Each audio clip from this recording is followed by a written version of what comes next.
ఎన్టీఆర్ జిల్లా మైలవరం నియోజకవర్గం ఇబ్రహీంపట్నం మండలం మూలపాడు నేషనల్ హైవేలో రోడ్డు ప్రమాదం జరిగింది. ఈ ప్రమాదంలో ఒకదాని వెనక మరొకటి 4 వాహనాలు ఢీకొన్నాయి.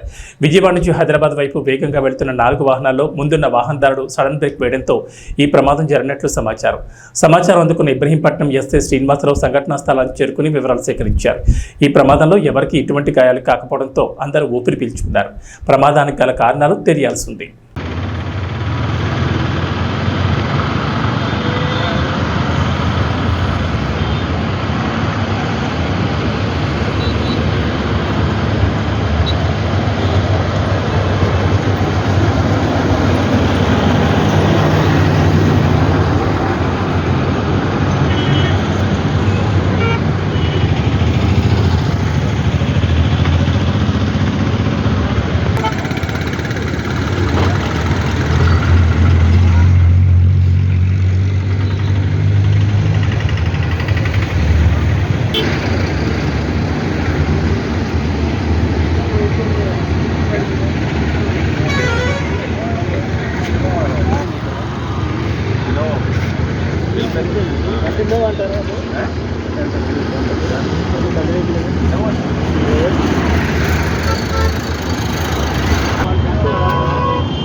మాకుంటుంది